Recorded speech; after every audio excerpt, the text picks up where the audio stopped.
Ask a resident of Oymyakon how cold it gets, and they won't quote you a number. They'll tell you about the sound. On a January morning in this Siberian village, a woman steps outside to feed her cattle, and within seconds, her eyelashes have frozen solid. Her breath doesn't disappear into the air. It falls as tiny ice crystals, audible against her coat. Local residents have a name for this sound: the whisper of stars. It happens when exhaled breath freezes so fast it crystallizes midair. That's not folklore. That's physics.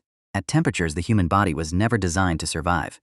But the most surprising part of this story isn't how cold it gets. It's what decades of that cold quietly do to the people who choose to stay.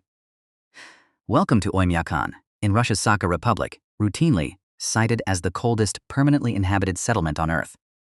Cars here are never turned off, not for hours, sometimes not for days, because a dead engine can mean a battery, an oil line, even a fuel tank frozen into uselessness.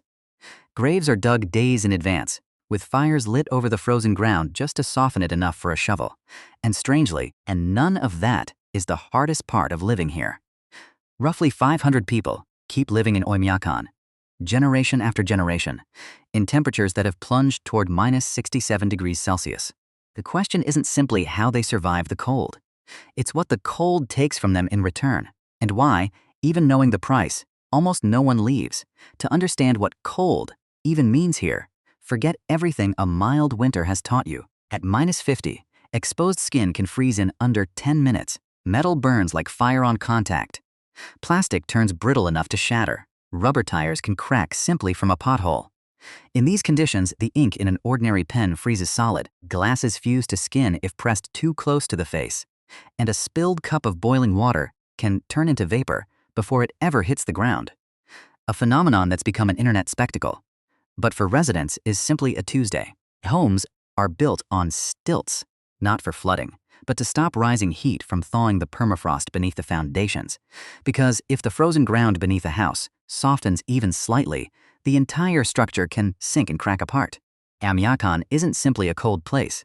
It's a place actively hostile to the basic machinery of human life, where nearly every ordinary object, water, metal, rubber, ink, behaves differently than it does anywhere else on the planet. So, the investigation begins with an obvious question.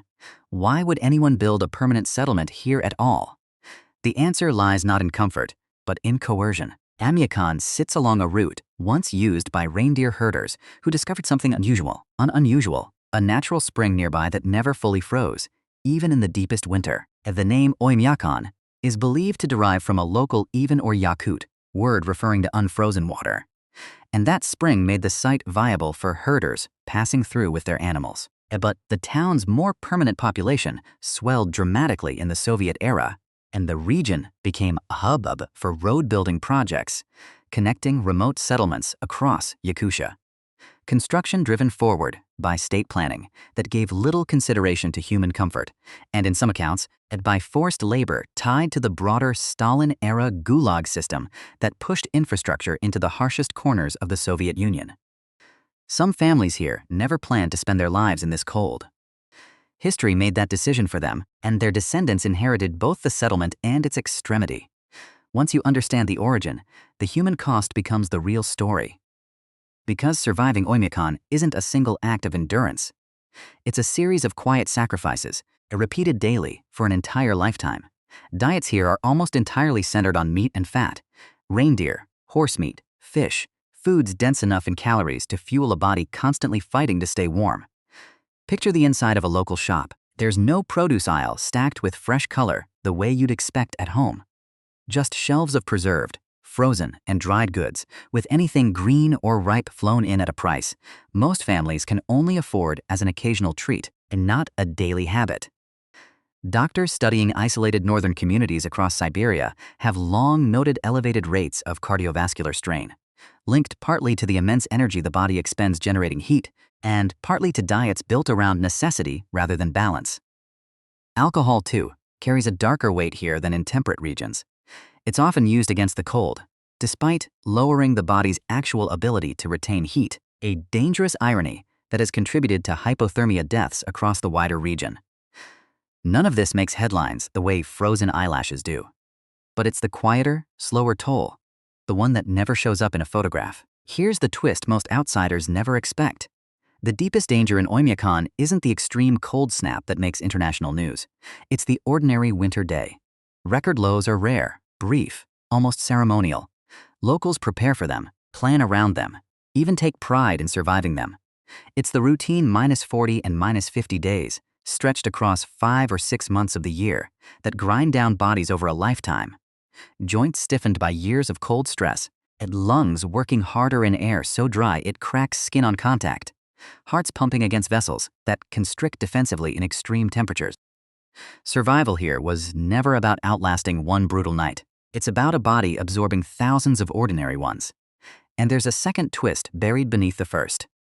One many residents themselves don't fully articulate, but clearly feel. Oymyakon is frequently marketed, particularly in tourism and media, as the Pole of Cold, and it competes for that title with the nearby town of Verkhoyansk, which holds a competing historical claim to the lowest verified temperature ever recorded in the Northern Hemisphere. And meteorologists and climate researchers continue to debate exactly which readings, some from the 1920s and 1930s, meet modern standards for verification, since early measurement equipment and methods varied in reliability. The rivalry sounds almost charming from a distance. Two remote towns competing for the crown of coldest place on Earth. But for residents, it's revealed something more uncomfortable, that their hardship has, in part, become a marketable identity. Tourists now travel here specifically to experience the cold as spectacle. To watch water turn to vapor, to pose beside a thermometer, reading -50, to buy a magnet shaped like a frozen fish. A very hardship that shortens lives has simultaneously become the region's most valuable export. That tension between suffering and identity runs through nearly everything in Oymyakon's culture. The Yakut people and the broader indigenous communities of the Sakha Republic didn't simply endure this climate. They built an entire worldview around it, with reindeer herding, ice fishing, and horse breeding practices, refined across centuries to function in conditions found almost nowhere else inhabited on Earth. Yakutian horses, a hardy local breed, are able to dig through snow with their hooves to find frozen grass beneath and survive outdoors year-round without shelter, an adaptation so effective that scientists studying cold climate physiology have looked to them as a model of extreme biological resilience. In that sense, Oymyakon isn't only a story of human hardship. It's a story of an entire ecosystem. Animals, plants, and people evolving in tandem against a climate that offers no mercy and no negotiation. Here's the detail that surprises almost everyone who hears it. Oymyakon isn't only a place of brutal winters. Come summer, the same village can briefly climb past 30 degrees Celsius, sunlight lingering long into the evening. That gives Oymyakon one of the widest annual temperature swings recorded anywhere on Earth. A single place capable of near-Arctic winters and genuinely warm summers within the same year. It's a reminder that this isn't a landscape frozen in permanent stillness. It's a landscape of extremes in both directions, and the people here have built lives around adapting to all of them. Which brings us to the deeper question this village forces us to confront. Why do people stay when leaving is not only possible, but by every practical measure, easier? A part of the answer is economic. The region has historically relied on state subsidies, herding, and to a smaller extent, tourism revenue that would be difficult to replicate elsewhere. But researchers who study extreme and isolated communities point to something less measurable. Identity forged through hardship tends to become inseparable from a sense of belonging. To leave Oymyakon isn't simply to move to a warmer place. For many residents, it means abandoning a way of life their families built across generations, one defined by resilience rather than comfort.